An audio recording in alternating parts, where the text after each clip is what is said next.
प्यारे छात्रों, हमने सर्वोत्तम करियर पार में आपका पहली बात तो स्वागत है। ठीक है, मैं मोहित शर्मा। ठीक है, हमने क्षेत्रमिति के ऊपर ठीक है एक इंट्रोडक्शन क्लास दी, जिससे हमें यह पता चला कि क्षेत्रमिति कहना क्या चाहती है। ठीक है, क्षेत्रमिति है क्या, फाइनली उसके अंदर कौन कौन से प्रकार है।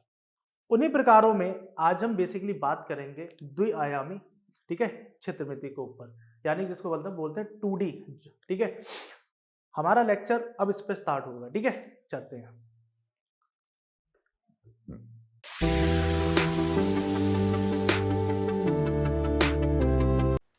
अभी 2D मेंसुरेशन में सबसे पहली चीज ये है कि कौन कौन सी आकृतियां होंगी। ठीक है, पहली वाली कौन कौन सी आकृतियां होंगी, और मैंने आपको बताया कि क्षेत्रमिति के टाइम पर हम जो भी बात करेंगे वो खाली बंद आकृति की ही बात करेंगे। किसकी बात करेंगे? ओनली ओनली बंद आकृति की, इसके अलावा और दूसरी नहीं बात करेंगे। तो क्षेत्रमिति में जो द्विआयामी क्षेत्रमिति है, इसके अंदर जो है कौन कौन से हमारे पार्ट्स रहेंगे उसकी हम बात करते हैं। तो पहली बात ये रहेगी, पहली बात जो कंडीशन है द्विआयामी में, तो पहली कंडीशन हमारी क्या रहेगी समझो।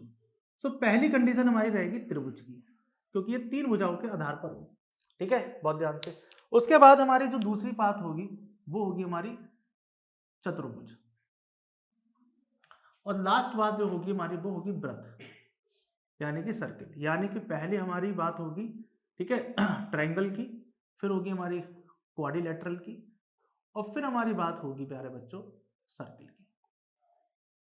तो अब यहां पर पहला टॉपिक हम पढ़ेंगे, त्रिभुज। पहला टॉपिक हम क्या पढ़ेंगे? त्रिभुज। ठीक है, तो त्रिभुज है क्या? त्रिभुज एक तीन भुजाओं से निर्मित एक बंद आकृति है। तीन भुजाओं से निर्मित एक बंद आकृति। पहली बात तो ये ध्यान से समझे कि तीन भुजाओं से निर्मित एक बंद आकृति को त्रिभुज कहते हैं। ठीक है, तीन भुजाओं से निर्मित एक बंद आकृति को आप प्यारे बच्चों क्या कह रहे हैं? त्रिभुज कह रहे हैं। ठीक है, ये हमने देख लिया कि किसको त्रिभुज कहेंगे और किसको त्रिभुज नहीं कहेंगे। ठीक है, अब यहां पर आता है हमारा दूसरी कंडीशन आते हैं, कितने प्रकार के होते हैं त्रिभुज, यानी कि टाइप्स कितने होंगे इसके। अब टाइप में पहला टाइप बनेगा इसका क्या? विषम बाहु। नाम से ही क्लियर है, विषम बाहु स्केलेन ट्रायंगल। ठीक है, स्केलेन ट्रायंगल। दूसरा हमारा बनेगा समबाहु त्रिभुज। क्या बनेगा? समबाहु त्रिभुज। ठीक है, यानी कि इक्विलैटरल ट्रायंगल।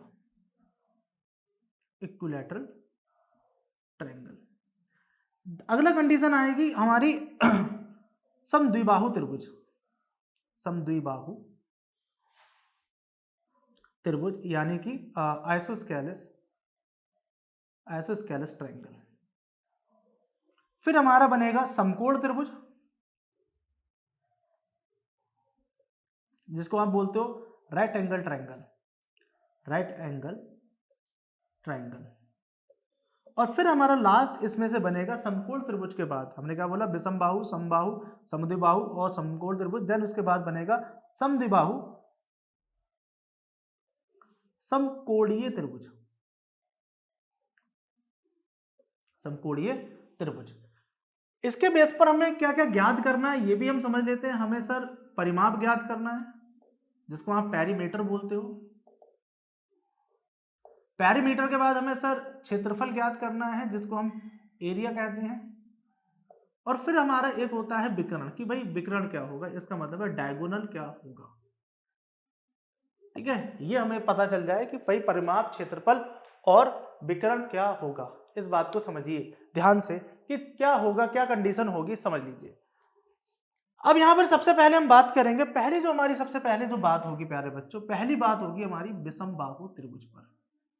विषम बाहु त्रिभुज।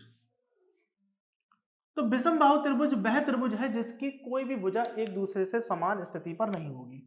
बहुत ध्यान से, कोई भी भुजा एक दूसरे से समान नहीं होगी। ये तो हम जानते हैं कि ये ए है, बी है और सी है। इसका मतलब तीनों एंगल एक दूसरे के बराबर नहीं होंगे। तीनों एंगल एक दूसरे के बराबर नहीं होंगे, पहली बात। फिर इनके बीच में जो भुजाएं हैं ए, बी और सी, यानी कि A is not equal to B और नॉट इक्वल टू सी, यानी कि तीनों भुजाएं परस्पर एक दूसरे से अलग होंगी। ये सारी स्थितियां रही हमारे साथ में। तो होगा क्या, सबसे पहले आप क्या करेंगे, आप निकालेंगे परिमाप, जिसको बेसिकली क्या बोलते हो, पेरीमीटर। क्या बोलते हो, पेरीमीटर। यानी कि आप यहां से निकालोगे P। तो P की कंडीशन यहां पर ये रही, P की कंडीशन बताऊं कि यहां पर A plus B plus C, यानी कि सभी भुजाओं का योग परिमाप कहलाता है। सभी भुजाओं का योग प्यारे बच्चों क्या कहलाता है, परिमाप कहलाता है। अब यहां से हम बात करेंगे अर्ध परिमाप की। अर्ध परिमाप जिसे हम बेसिकली सेमी पैरामीटर कहते हैं, यानी कि जो भी पैरामीटर आया है जस्ट उसका आधा कर दें। क्या करें प्यारे बच्चों, उसका आधा कर दें। A प्लस बी प्लस सी बटे 2 कर दिया आपने, ठीक है प्यारे बच्चों, यानी कि ऐसा आ गया। अब होगा क्या, यहां पर ध्यान से समझिए, यहां पर अब आपको निकालना है क्षेत्रफल। अब यहां पर क्या निकालना है, क्षेत्रफल। यानी कि क्षेत्रफल को चाहे डेल्टा से डिनोट करो, चाहे एरिया से, ए से, चाहे आप ए से नोट करो, बात एक ही है। अब यहां पर क्षेत्रफल निकलेगा कैसे, हम वो समझते हैं, ठीक है।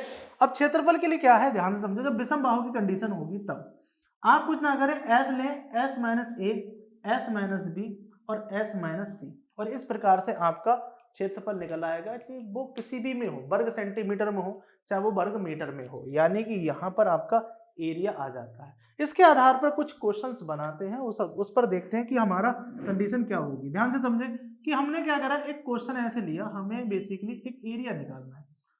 हमने कोई एक स्केलेन ट्रायंगल ले लिया। अब ट्रायंगल बनाने के पीछे का रीजन ये है कि तीनों भुजाएं पहले तो अलग अलग होनी चाहिए। तो हमने तीनों भुजाएं अलग अलग कैसे ली, कि हमने पहले ये 7 ले ली, ये 8 ले ली और ये 5 ले ली, ठीक है भाई। देखो 8 7 15, 5 से ज्यादा है, 7 5 12, 8 से ज्यादा, 8 और 5 13, ये ज्यादा है। अब यहाँ पर बेसिकली क्या है, ये तीन भुजाएं हमने ले ली, तो तीनों एंगल भी अलग अलग होंगे, कुछ भी मान लीजिए, एक्स वाई जेड कुछ भी मान लीजिए। अब सबसे पहली चीज है कि हमें यहाँ से क्या निकालना है, इस त्रिभुज का एरिया निकालना है। एरिया का मतलब क्या है, ये पूरा हमें ये बताना है कि कितना एरिया होगा, ठीक है। तो एरिया के लिए सबसे पहले आप क्या करेंगे, पहले तो आप पेरीमीटर निकाल लें P, तो सबको जोड़ दीजिए, 8 प्लस 7 प्लस 5, तो 8 7 15 और 5 20, तो 20 सेंटीमीटर या यूनिट हो जाएगी हमारी, ठीक है। अब एस अगर हम निकालें तो P/2 होगी, इसका मतलब B/2, इसका मतलब 10 यूनिट हो जाएगी ये भी, यानी कि सेमी पेरीमीटर भी हमारे पास आ गया। अब हमें प्यारे बच्चों क्या निकालना है, एरिया। एरिया का मतलब हमें निकालना है क्षेत्रफल, तो क्षेत्रफल अब आपको निकालना है। तो क्षेत्रफल के लिए क्या हो गया, ठीक है, पहले आपने एस लिखा तो एस हो गया 10। अब 10 माइनस के 8, 10 माइनस के 7 और 10 माइनस के 5, ठीक है। तो इसका मतलब हमारे पास कंडीशन होगी 10 गुणा 2 गुणा 3 गुणा 5। अब यहाँ पर आप मल्टीप्लाई करेंगे, आप मल्टीप्लाई क्या करेंगे समझिए भाई। देखिए ये 10 है और 5 और 2 10 हो गए, तो 10 हमारे पास कितनी बार आए, 2 बार, तो ये 2 बार आए तो इसलिए बाहर ले लीजिए, और फाइनल हमारे पास आ जाएगा क्या कंडीशन, 10√3, ठीक है। स्क्वायर यूनिट, स्क्वायर यूनिट, जो भी यूनिट होगी, चाहे वो वर्ग सेंटीमीटर की हो या चाहे वर्ग मीटर की हो। तो इस प्रकार से हमने एक क्वेश्चन निकाला, उस क्वेश्चन के आधार पर हमने विषम बाहु त्रिभुज का क्षेत्रफल ज्ञात कर लिया, और विषम बाहु त्रिभुज होता क्या है हमने वो भी पता कर लिया। अब इसके आधार पर हम क्या देखेंगे, अगली कंडीशन है हमारी समबाहु त्रिभुज, देन उसके बाद समद्विबाहु त्रिभुज, फिर समकोण त्रिभुज, एंड देन उसके बाद समद्विबाहु समकोणीय त्रिभुज, ठीक है। तो अब हम बात करेंगे किसकी, समबाहु त्रिभुज की। बात करेंगे प्यारे बच्चों किसकी, अब बात करेंगे हम समबाहु त्रिभुज की। समबाहु त्रिभुज में होता क्या है बेटा, कि सारे के सारे जो हैं एंगल समान होंगे, यानी ए बी और सी। इसका मतलब एंगल ए बराबर एंगल बी बराबर एंगल सी, और ये हो जाएगा 60 डिग्री। क्यों, क्योंकि अंतःवृत्त का मान जो होता है प्यारे बच्चों वो होता है कितना है, 180 डिग्री। तो जब 3 से काट दोगे उसको, 3 से डिवाइड कर दोगे तो 60 डिग्री आएगा, इस बात को समझिए। अब यहाँ पर एक एंगल बनेगा, ठीक है, या जो भी एंगल बनेगा ये तो 60 डिग्री हो जाएगी। अरे अब यहाँ पर बेसिकली क्या है, यहाँ पर ये भुजा भी समान होगी, यानी कि तीनों की तीनों भुजाएं समान होंगी, यानी कि ए बी बराबर बी सी बराबर ए सी, और ये होगा ये यूनिट, यानी कि इतनी बराबर कंडीशन होंगी। अब आपको क्या करना है, यहाँ पर ध्यान समझिए कि जब आप यहाँ से एक बेसिकली क्या है ऊपर के शीर्ष से सामने वाले पर जब डालेंगे तो सामने वाली भुजा दो पार्ट में बराबर टूट जाती है, और इसको आप बेसिकली बोलते हैं फिर माध्यिका। क्या बोलते हैं प्यारे बच्चों? माध्यिका, यानी कि मीडियन। इसको क्या बोलते हैं प्यारे बच्चों? मीडियन।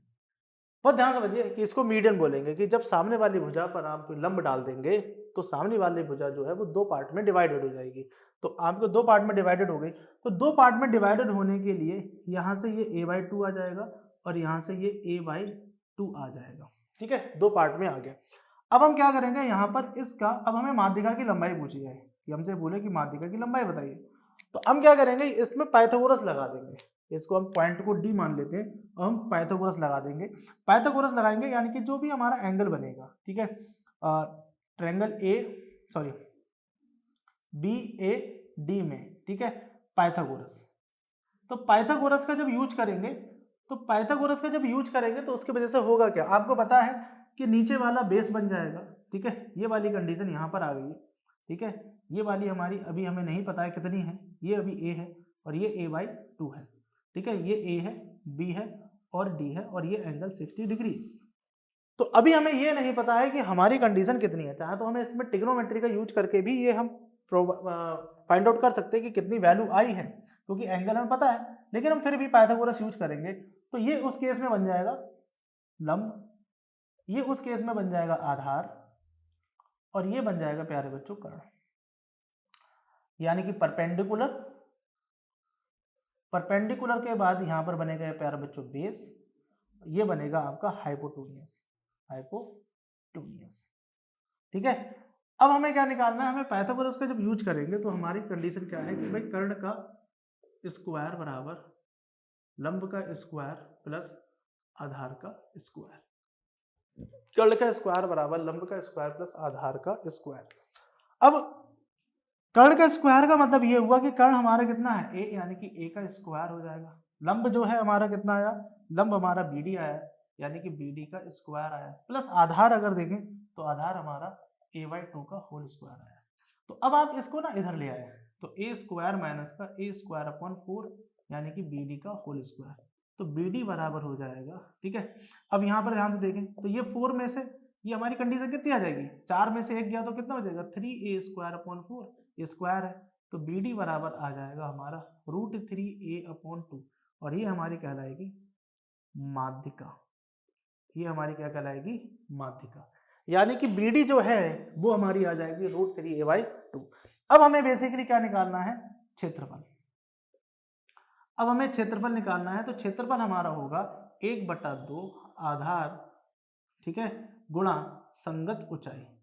अब ये शब्द पहली बार आपने सुना होगा कि ये संगत ऊंचाई, यानी कि आप तभी आप इस फॉर्मूले का यूज करते रहेंगे जब आपका जो ये लंबाई है वो इससे परपेंडिकुलर होनी चाहिए। यानी कि संगत ऊंचाई का मतलब ये हुआ कि वो प्रॉपर पूरी तरीके से 90 डिग्री होगा, तभी आप आंसर निकाल पाएंगे। ठीक है, अब यहाँ पर आधार आपका क्या बन जाता है, 1/2 आधार बन जाता है a।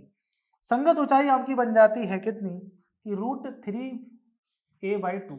तो इसका मतलब क्या होगा कि √3a स्क्वायर अपॉन 4, ये हमारा बेसिकली एरिया आ गया। तो क्या हम एक बात ध्यान से समझ में आती है कि ये तो हमारे पास कंडीशन आ गई, तो अभी हमने जो जनरल फार्मूला बताया था परिमाप और सेम पेरीमीटर वाला, क्या उससे ये फार्मूला निकाल सकते हैं? बिल्कुल निकाल सकते हैं, ऐसा कोई दिक्कत नहीं है। ठीक है, हमें क्या चाहिए, हमें सबसे पहले चाहिए परिमाप, तो परिमाप हो जाएगा इसका 3a। अर्ध परिमाप कितना होगा, फिर अर्ध परिमाप हो जाएगा हमारा s की वैल्यू पे 3/2a। अब हमें क्या करना है, क्षेत्रफल निकालना है, तो हम उस फॉर्मूले को यूज करें तो s की जगह पर क्या हो जाएगा 3/2a इंटू फिर 3a/2 माइनस का a, फिर 3a/2 माइनस का a और 3a/2 माइनस का a, तब भी हमारी कंडीशन आ जाएगी। अब इन तीनों कंडीशन में हमारे पास जो वैल्यू बनने वाली है वो हमारे पास ये बचने वाली है कि 3a/2 into a/2 into a/2 into a/2। अब यहाँ पर ध्यान से देखें, ये a/2 ये a/2 ये a/2 a/2 4 हो गए, तो 4 में से 2 तो बाहर आ जाएंगे, तो इसका मतलब ये आ जाएगा √3a²/4। ये हमारा फिर भी ये आंसर आ जाएगा। अब हमको दो तरीके होगा ना, एक तो ये तरीके से आपने फॉर्मूला निकाल लिया और एक तरीके से, यानी ये सेकंड मेथड हो गया। अब आपको क्या चाहिए, अब आपको चाहिए एक क्वेश्चन। तो क्वेश्चन हम कुछ भी बना सकते हैं सर, ऐसे कोई भी एक समबाहु त्रिभुज दिया होगा A, B और C। अब यहाँ पर आपको कुछ भी दे दे भुजा की लंबाई, भाई 2 सेंटीमीटर दे देता है, 2 सेंटीमीटर देने के बाद वो आपसे एरिया पूछना चाहता है कि एरिया कितना होगा, ठीक है, एरिया कितना होगा।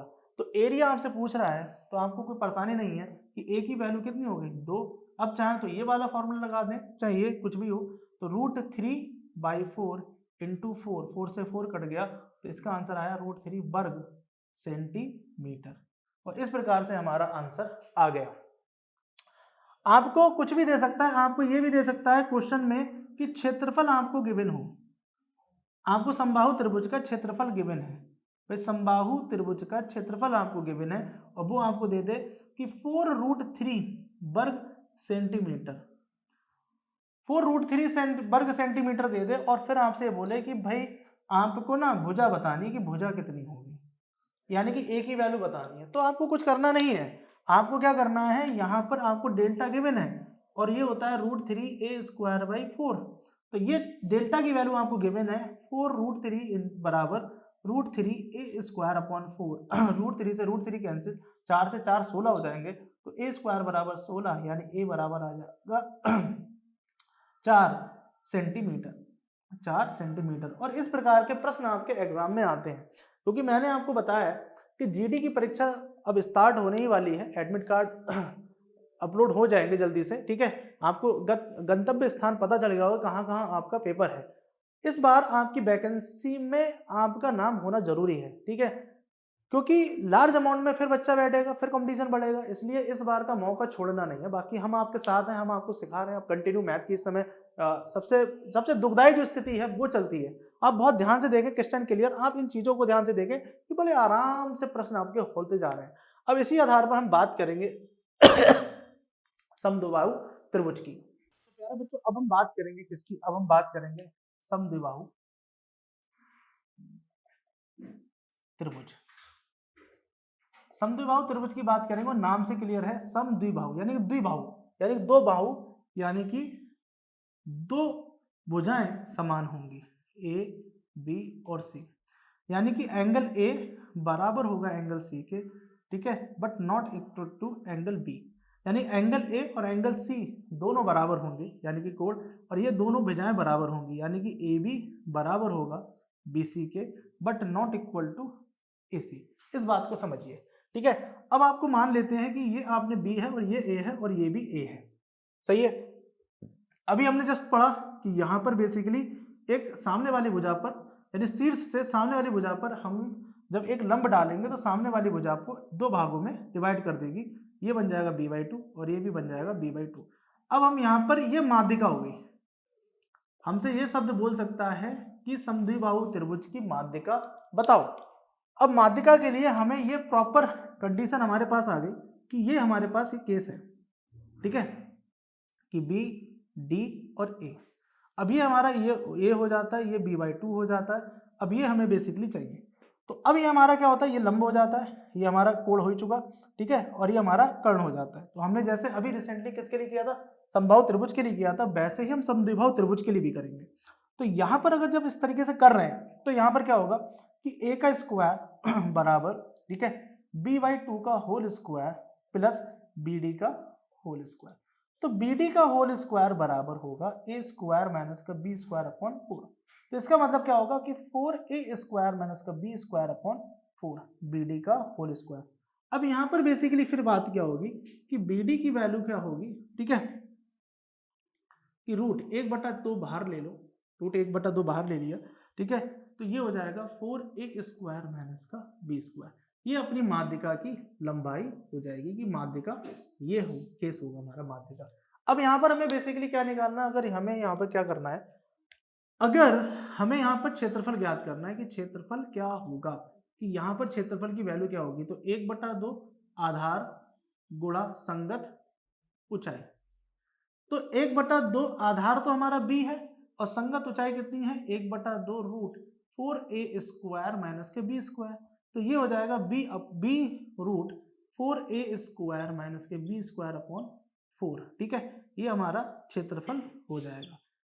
एक तरीका हमारा उससे भी है, हम बेसिकली क्या है, जनरल फॉर्मूले के बेस पर भी हम ये क्वेश्चन का आंसर निकाल सकते हैं। अब जैसे हमारे पास कोई भी कंडीशन आ जाए कि उस आधार पर हम कैसे बताएंगे कि इसका आंसर। अब हमारे पास एक समद्विबाहु त्रिभुज आ जाए, मान लेते हैं एक त्रिभुज है हमारे पास क्वेश्चन में, अब ये हमारे पास 2 सेंटीमीटर हो जाए, ये भी 2 सेंटीमीटर हो जाए, और ये हम मान लेते हैं 3 सेंटीमीटर है, 3 2 5 इससे बड़ा है, 2 2 4 इससे बड़ा है, 3 2 ये, इसका मतलब एक ट्रायंगल बन सकता है, ठीक है, ए बी सी हमारा। अब हम क्या करेंगे, हमारे पास b की वैल्यू अगर इसके अकॉर्डिंग देखें, अगर इसके अकॉर्डिंग देखें तो b की वैल्यू 3 है, 3 सेंटीमीटर है, और a की वैल्यू हमारे पास 2 सेंटीमीटर है। जो जो हमसे पूछेगा हम वो बताएंगे। अगर इसने हमसे पूछा कि भाई माध्यिका बता दो, तो हम माध्यिका बता देंगे, कोई दिक्कत नहीं। माध्यिका का हमारे पास फॉर्मूला है कि 1/2 √4a² माइनस का b स्क्वायर, तो 1/2 4 गुणा a स्क्वायर का मतलब है 4 माइनस का 9, तो इसका मतलब है 1/2 16 माइनस के 9, इसका मतलब है 1/2, और ये √16 में से 9 जाएंगे तो इसका मतलब क्या हो जाएगा 7, इसका मतलब आ जाएगा √7/2। This is your answer. अगर आप यहां पर चाहते हैं कि आपको क्षेत्रफल ज्ञात हो जाए, कि क्षेत्रफल बताना हो कि क्षेत्रफल कितना होगा, आपको ये बताना है कि हमारा क्षेत्रफल कितना होगा, तो क्षेत्रफल में क्या होगा कि b की वैल्यू ये है b/4, तो b की वैल्यू यानी कि 3/4, 3/4 होने के बाद ये वैल्यू हमारे पास आ गई है 4 गुणा 4 माइनस के 9, तो 3/4 ये √7 हो जाएगा, यानी कि 3√7/4, ये हमारे पास वर्ग सेंटीमीटर, ये हमारा आंसर हो जाएगा। तो प्यारे बच्चों हमारे पास हमने 3 कंडीशन पढ़ ली कि विषमबाहु, समबाहु और समद्विबाहु। अब इसके आगे हमारे पास 2 स्थितियां रहती है, जिसका नाम है समकोण त्रिभुज, और हमारे पास दूसरा रहता है समद्विबाहु समकोणीय त्रिभुज। अब हम उसे देखते हैं। तो प्यारे बच्चों अब हमें ध्यान देखना है, ठीक है, कि अब हम बात करेंगे समकोण त्रिभुज की, जिसको बेसिकली आप कहते हैं क्या, राइट एंगल्ड ट्रायंगल। अमूमन कई सारे बच्चे से अगर पूछो कि समकोण त्रिभुज क्या होता है, तो वो ये बोलता है जो जिसकी 2 भुजाएं 90 डिग्री पर हो। अगर उनसे पूछो कि और कुछ होता है तो बताते नहीं है, लेकिन ऐसा है नहीं, ध्यान समझो। ये इसके बारे में बताते हैं कि समकोण त्रिभुज है कि यहाँ पे 90 डिग्री, लेकिन इन 2 कोणों के बारे में क्या दोनों बराबर होते हैं या नहीं, ये हमें देखना है। हमें ये तो पता है कि एंगल ए की वैल्यू 90 डिग्री है, तो एंगल बी और सी क्या दोनों बराबर हैं? नहीं, ये दोनों बराबर नहीं होते, इसका मतलब तीनों के तीनों कोण बराबर नहीं होते, इसका मतलब तीनों की तीनों भुजाएं बराबर नहीं होती। याद रखना कि इस भुजा का स्क्वायर प्लस इस भुजा का स्क्वायर हमेशा इस भुजा का स्क्वायर प्लस इस भुजा का स्क्वायर जो होता है वो इस भुजा के वर्गमूल के बराबर होता है। इसका मतलब इसे बोलते हैं ट्रिपलेट, 3 का स्क्वायर प्लस 4 का स्क्वायर, तो ये 9 प्लस 16 ये हो जाता है 25, जब इस पर रूट करेंगे तो ये आ जाए 5, इसको बोलते हैं ट्रिपलेट। तो इस प्रकार से हमारा एक ट्रायंगल बनता है। अब यहाँ पर ध्यान से देखें कि समकोण त्रिभुज सारी चीजें तो हमारे सामने हैं ही, हमें कोई दिक्कत है नहीं। तो यहाँ पर जो क्षेत्रफल निकालना होता है कि यहाँ पर क्षेत्रफल होता है, तो क्षेत्रफल 1/2 आधार गुणा संगत ऊंचाई, तो संगत ऊंचाई तो 1/2 आधार हमारा कुछ भी मान लेते हैं, तो यहाँ पे जैसे यहाँ पे 4 दिया है, यहाँ पर हमारा 3 है, तो 1/2 12, और यहाँ पे काट लेंगे तो 6 वर्ग सेंटीमीटर हमारा बनता है। अगर लेकिन हमारे पास की कंडीशन क्या है, हमारे पास की कंडीशन ये है कि हमारे पास चीजें क्या है इस प्रकार से दी हुई है। अब हम मान लेते हैं ये ए बी सी, हमने ये बोल दिया कि तीनों की तीनों भुजाएं अलग होती हैं, तो इसी के आधार पर तो आपका क्या लगेगा, इसी के आधार पर तो आपका क्या लगेगा, अगर ये एंगल है 90 डिग्री, इसी आधार पर आपका क्या लगता है पाइथागोरस प्रमेय। तो पाइथागोरस जब यहाँ से निकालेंगे कि पाइथागोरस क्या होती है, ठीक है, पाइथागोरस, तो पाइथागोरस में कर्ण का स्क्वायर यानी सी स्क्वायर बराबर होता है ए स्क्वायर प्लस बी स्क्वायर, तो सी की वैल्यू हो जाती है ए स्क्वायर प्लस बी स्क्वायर, ये हमारे पास वैल्यू आ जाती है। अब यहाँ पर क्या है कि आपको क्षेत्रफल निकालना है कि क्षेत्रफल यहाँ पर क्या होगा, तो क्षेत्रफल होता है 1/2, आधार क्या है ए, और यहाँ पर ऊंचाई कितनी है बी, इसका मतलब क्या हो जाएगा AB/2, आपका हमेशा से आंसर आ जाएगा, ठीक है। इसके आधार पर आपके ट्रिपलेट्स बनते हैं, जिसके आधार पर बड़े आराम से प्रश्न को आप आराम से निकाल सकते हैं, ठीक है, कि ट्रिपलेट की कंडीशन कैसे बनती है। अब यहाँ पर अगली कंडीशन क्या है, इसी के आधार पर हमारी नेक्स्ट कंडीशन बनती है कि समकोणीय समद्विबाहु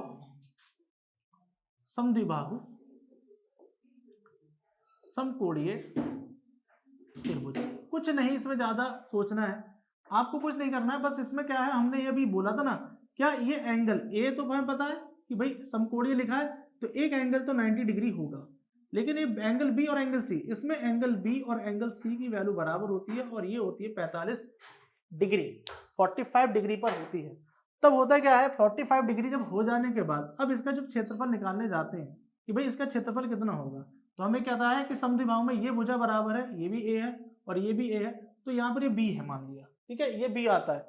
तो क्षेत्रफल जब निकालने जाते हैं तो ये तो पता है कि आधा ए इंटू ए, इसका मतलब क्या होता है ए स्क्वायर अपॉन 2, ये तो क्षेत्रफल हो जाता है हमारा, ये हमारा क्षेत्रफल हो जाता है। लेकिन अगर आप ये भुजा चाहते हैं कि बी की भुजा कितनी है, तो भाई बी स्क्वायर बराबर ए स्क्वायर प्लस ए स्क्वायर, ठीक है, तो बी बराबर हो जाता है रूट 2a, हमारा कितना हो जाता है रूट 2a स्क्वायर, इसका मतलब आगे की वैल्यू निकालें तो a रूट 2, यानी कि ये भुजा हमारी हो जाएगी a रूट 2।